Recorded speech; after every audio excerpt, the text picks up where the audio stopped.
We probably all have heard the term reasonable steps in this. And is that what it means when it comes to the Privacy Acts? And is there a prescribed what's expected from reasonable steps, or is it all sort of open and vague? No, I think we've got pretty clear guidance about the concrete things that businesses have to have in place around protection, and your privacy policy that's explaining upfront and fairly clearly to your customers what you're taking from them and how you're using it, giving them the right to be forgotten so they can contact you and say, hey, you need to delete my records. I don't want you to know about me anymore. We've finished our business together, and that's that.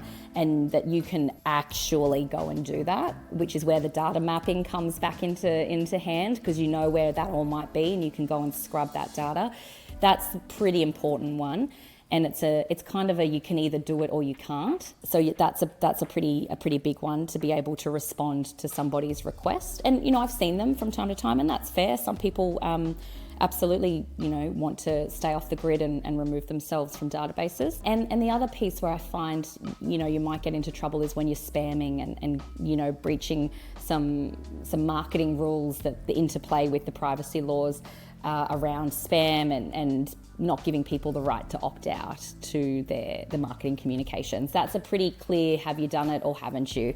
And I think that the best guidance is to have people actively opt in. Now, if salespeople don't love it when I give them that advice, and look, different jurisdictions in the region have it a little differently, and there's different modes of communication that have different rules if we want to get into the granular. But if you want to stay safe and clear, having people actively opt in to receive communications from you about marketing and interesting things you're doing, deals, specials, buy one, get one free, I'm not sure, whatever it might be, and opt in to the newsletter or to the communications is just, it's gold standard.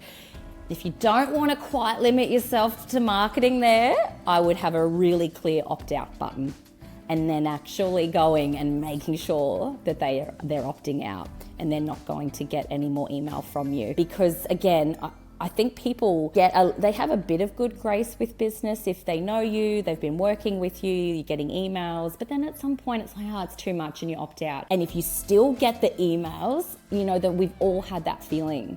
My personal information is being disrespected and I'm getting angry, and that's where people might make complaints and you find yourself in trouble. So if you try to do the right thing, be respectful with people's information that they've given to you, you're going to, I think, largely find yourself, in a good situation. So, some really good advice, and I just wanted to call out too, like you mentioned, the understanding in different jurisdictions. Like we're obviously focusing on the Privacy Act changes in Australia, but all the countries in our region, Southeast Asia and ANZ, all have Privacy Acts. They're all going through changes, and they're all sort of leading the way, probably with the cyber legislation that's off the back of that. This is sort of leading that direction based on this information.